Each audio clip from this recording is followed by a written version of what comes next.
Hello students, इस video में हम लोग डिस्कस करने जा रहे हैं structure and bonding of mononuclear carbonyl compound के बारे में।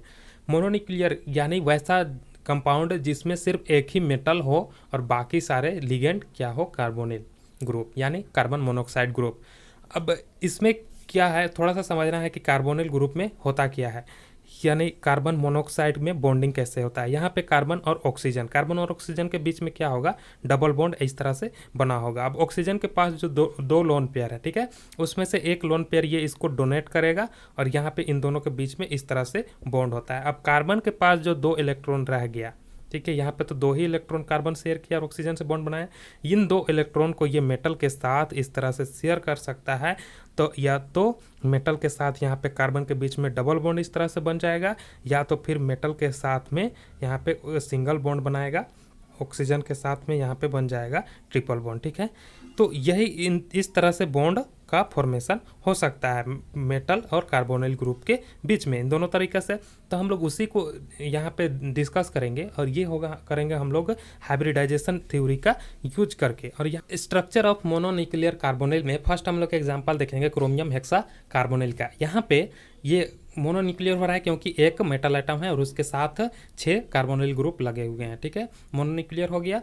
अब यहाँ पे हम लोग इसका ये देखेंगे क्रोमियम का जो इलेक्ट्रॉनिक कॉन्फ़िगरेशन है। क्रोमियम का जो इलेक्ट्रॉनिक नंबर है, ये एटॉमिक नंबर, वो होता है 24 और उसी को हम लोग इस तरह से लिखते हैं, ठीक है। यहाँ पे स्टेबिलिटी गेन करने के लिए एक इलेक्ट्रॉन निकल करके यहाँ पे डी सबसेल में चला जाता है, जिससे 5 इलेक्ट्रॉन 5 बॉक्स में यानी पांचों ऑर्बिटल में आकर के रहते हैं, तो ये मोर स्टेबल होता है। तो हम लोग उसी को लिखेंगे यहाँ पे फ्री CR एटम।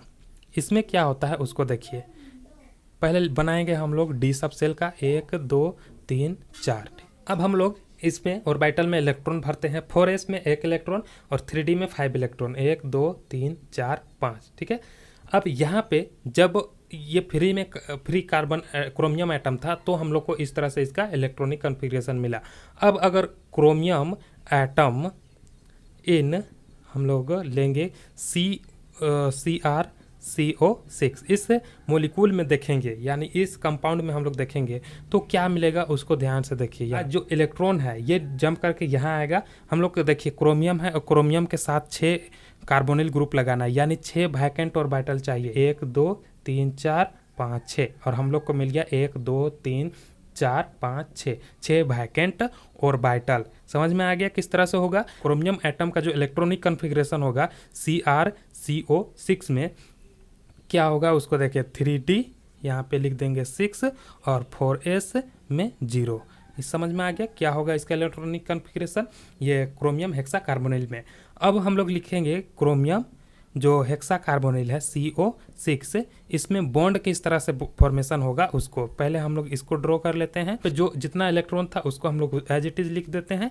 अब यहाँ पे देखें 1 2 3 4 5 6 के साथ हम लोग टांग देते हैं कार्बोनिल ग्रुप को, यहाँ पे ये और यहाँ पे भी कार्बोनिल ग्रुप।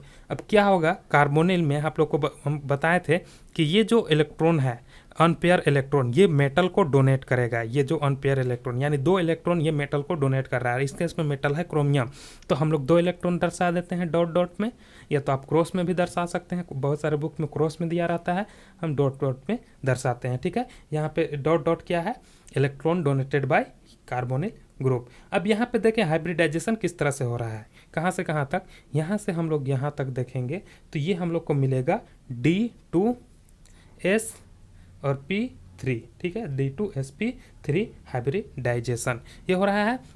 यहाँ तक समझ में आ गया। अब हम लोग इसका कुछ थ्योरी लिखेंगे और उसके बाद इसका स्ट्रक्चर ड्रॉ करेंगे, किस तरह से स्ट्रक्चर बनेगा, ठीक है। स्टेप 1 में समझ गए इस तरह से इलेक्ट्रॉनिक कॉन्फ़िगरेशन दर्शाना है, स्टेप 2 में कुछ थ्योरी लिखना है और स्टेप 3 में हम लोग को स्ट्रक्चर ड्रॉ करना है। अब जो यहाँ पे हुआ है उसी को हम थ्योरी में लिख दिए हैं। थ्योरी समझिए क्या बोल रहा है, since the energy of 3d and 4s orbitals are not very different from each other, the electron from 4s orbital go to 3d orbital, thus 3d 1 4s 3 4p orbitals on mixing together give 6 D2sp3 hybrid orbitals। यहाँ पे समझिए क्या बोलता है कि energy जो है 3D और 4s का वो बहुत ज़्यादा डिफरेंट नहीं है, दोनों का एनर्जी जो है वो बहुत ज़्यादा डिफरेंट नहीं है। तो इलेक्ट्रॉन जो 4s का है वो जंप करके 3D में जा सकता है इजीली, और इस तरह से हम लोग को मिलेगा 3 3D, यहाँ पे देखिए 2 3D, ठीक है 2 3D। यहाँ पे ये जो एक और दो जो 3D ऑर्बिटल है वो, और एक 4s ऑर्बिटल ये, और एक तीनों का तीनों 4p ऑर्बिटल, दो इसका एक इसका और 3 इसका, ये दोनों आपस में मिक्स होकर के हम लोग को क्या मिलेगा, D2sp3 हाइब्रिड ऑर्बिटल, 6 ऐसा हाइब्रिड ऑर्बिटल हम लोग को मिलेगा। ठीक, नेक्स्ट स्टेप में क्या बोल रहा है, this vacant 6 hybrid orbitals overlap with lone pair containing sigma orbital on carbonyl ligand to form 6 CrCO sigma bond. ठीक है, क्रोमियम और कार्बोनिल का सिग्मा बॉन्ड बनेगा जब ये जो वैकेंट 6 हाइब्रिड ऑर्बिटल ओवरलैप करेंगे लोन पेयर जो है कार्बोनिल ग्रुप में, कार्बोनिल लिगेंड में उससे, तो यहाँ पे 6 क्रोमियम और कार्बोनिल के बीच में बॉन्ड बनेगा, ये होता है सिग्मा बॉन्ड। क्यों, जब कार्बोनिल ग्रुप इलेक्ट्रॉन देगा वो हो गया सिग्मा बॉन्ड, और जब मेटल ग्रुप इलेक्ट्रॉन देगा वो होता है पाई बॉन्ड। ठीक है, अब ये जो D2sp3 हाइब्रिडाइजेशन यहाँ पे है आप लोग को पता होगा, ठीक है, नहीं पता है तो भी हम बता दे रहे हैं, ये होता है ऑक्टाहेड्रल ज्योमेट्री। ठीक है, ऑक्टाहेड्रल ज्योमेट्री या तो ऑक्टाहेड्रल, यहाँ पे शेप भी कहीं कहीं पे दिया रहता है। अब इसको हम लोग बनाएंगे तो किस तरह से बनाएंगे, यहाँ पे CO और ये CO, इस तरह इसको दर्शा दीजिए 4 को। ठीक है, और इनके साथ इस तरह से बना सकते हैं यहाँ पे ऑक्टाहेड्रल शेप, और जो 2 कार्बोनिल है उसको हम लोग इस तरह से दर्शा देते हैं। ठीक है, ये हो गया आप लोग का ऑक्टाहेड्रल ज्योमेट्री, ऑक्टाहेड्रल शेप। अब इसमें एक और पॉइंट है, ये जो कंपाउंड है ये होता है डायामैग्नेटिक। अब डायामैग्नेटिक क्यों होता है, उस यहाँ पे जितना भी इलेक्ट्रॉन है सभी पेयर्ड है यानी डायामैग्नेटिक, अनपेयर्ड पैरामैग्नेटिक। दूसरा हम लोग एग्जाम्पल देखेंगे आयरन पेंटा कार्बोनिल का। यहाँ पे आयरन है, आयरन यहाँ 5 कार्बोनिल ग्रुप से जुड़ा हुआ है, एक मेटल है यानी मोनोन्यूक्लियर कार्बोनिल। इसमें क्या होता है, जो आयरन है, आयरन का इलेक्ट्रॉनिक नंबर या तो फिर एटॉमिक नंबर ये होता है 26, और 26 को हम लोग कैसे लिखते हैं 4s2 और 3D यहाँ पे 6, इसी तरह से होता है। हम लोग वही भर देते हैं जो Fe, पहले लिख लेते हैं Fe इन फ्री एटम। ठीक है, फ्री Fe या तो फिर फ्री एटम में ये Fe किस तरह से होता है उसको देखिए।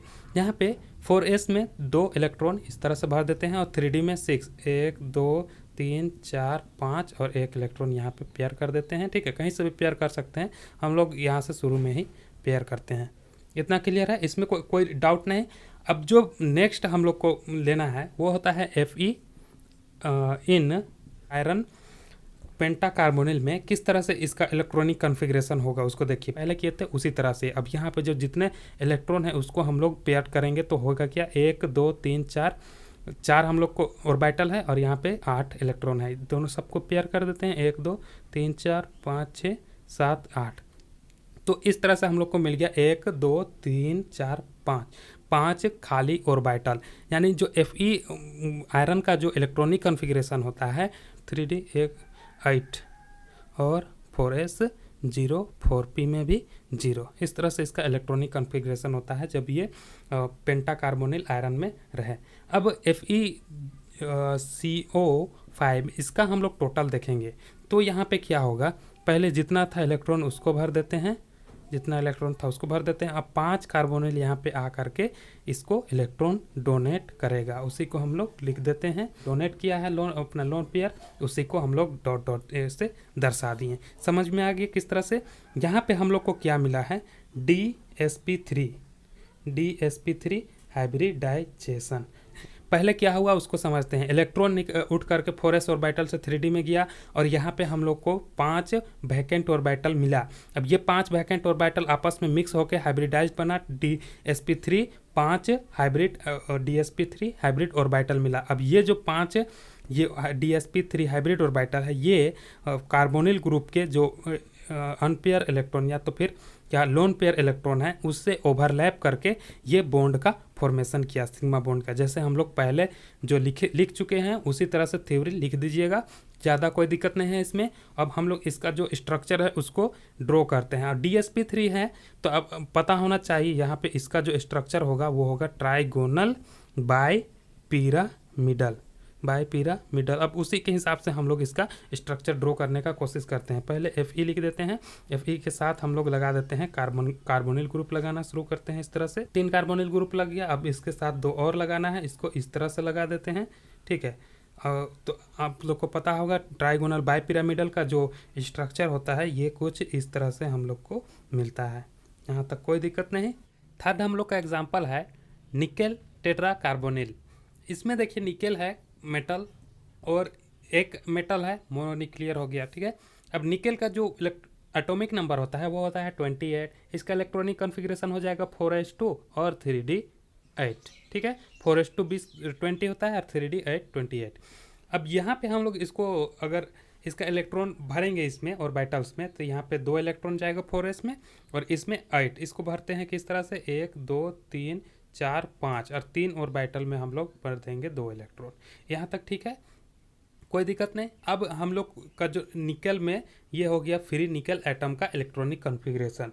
अब निकल का जब टेट्रा कार्बोनिल निकल में हम लोग देखेंगे तो यहाँ पे क्या होगा, 4 हम लोग को ऑर्बिटल वो खाली मिलेगा और बाकी में इलेक्ट्रॉन आकर के भरेगा। यहाँ से जो 4s है ये भी उठ करके जाएगा और ये जो ऑर्बिटल ये जो 2 इलेक्ट्रॉन है ये भी आपस में पेयर हो जाएगा। ये इलेक्ट्रॉन यहाँ आ जाएगा। देखते हैं किस तरह से 1 2 3 4 5 6 7 8 9 10, ठीक है। 4s वाला उठ करके आ गया यहाँ पे, 4s वाला उठ करके यहाँ पे 4s खाली। अब इस तरह से हम लोग को मिल गया 4 ऑर्बिटल जो कि है खाली, ठीक है। अब हम लोग अगर देखेंगे निकेल और कार्बोनिल 4 इसमें किस तरह से बॉन्डिंग होगा, तो पहले जितना इलेक्ट्रॉन था हम लोग भर देते हैं, इसमें पूरा में इलेक्ट्रॉन है इसको भर देते हैं। अब ये जो 4 1s और 3 p ऑर्बिटल जो हम लोग को यहाँ पे वैकेंट ऑर्बिटल मिला ये आपस में मिक्स हो गए, हम लोग को 4 मतलब 4sp3 हाइब्रिड ऑर्बिटल 4 ऐसा ऑर्बिटल मिलेगा जो कि sp3 हाइब्रिडाइज्ड होगा और यहाँ पे यही है। और यही कार्बोनिल ग्रुप के जो लोन पेयर है उससे ओवरलैप करके निकेल और कार्बोनिल ग्रुप में के बीच में सिग्मा बॉन्ड का फॉर्मेशन करेगा, ठीक है। उसको हम लोग इस तरह से दर्शा देते हैं 4 कार्बोनिल ग्रुप इसका जो वैकेंट हाइब्रिड ऑर्बिटल है उसमें लगा दिए। अब ये जो हाइब्रिडाइजेशन होगा उसका नाम हम लोग लिख देते हैं sp3 हाइब्रिडाइजेशन, ठीक है, लिख लीजिएगा। sp3 हाइब्रिडाइजेशन है तो हम लोग को पता है इसका जो ये होता है स्ट्रक्चर होता है वो होता है टेट्राहेड्रल, ठीक है। हम लोग उसी को ड्रॉ करते हैं, निकेल लिख देते हैं, निकेल के साथ हम लोग कार्बोनिल ग्रुप को जोड़ना शुरू कर देते हैं। यहाँ पे CO इसके साथ इस तरह से दर्शा देते हैं और जो बॉन्ड था उसको हम लोग बना दिए और ये हो गया हम लोग का स्ट्रक्चर। ये होता है टेट्राहेड्रल, नाम लिखते जाइएगा। और यही था हम लोग का मोनोन्यूक्लियर कार्बोनिल का स्ट्रक्चर। ये भी होता है डायामैग्नेटिक, यहाँ भी इलेक्ट्रॉन पेयर है, इलेक्ट्रॉन हम लोग यहाँ पे छोड़ रहे हैं, ठीक है। इसको इस तरह से दर्शा दिए, dot dot represents electron pair की डोनेटेड बाय कार्बोनिल ग्रुप। इतना भी मोनोन्यूक्लियर कार्बोनिल ग्रुप का स्ट्रक्चर आएगा इसी के जैसा बनेगा। मेनली यही तीनों आता है और बाकी जितना भी आए तो इसी तरह से बनेगा। अब हम लोग का रह गया है वो हो गया पोलो न्यूक्लियर यानी डाई न्यूक्लियर कार्बोनिल कंपाउंड्स का, उसका हम लोग आने वाले वीडियो में देखेंगे। तब तक के लिए टाटा बाय बाय।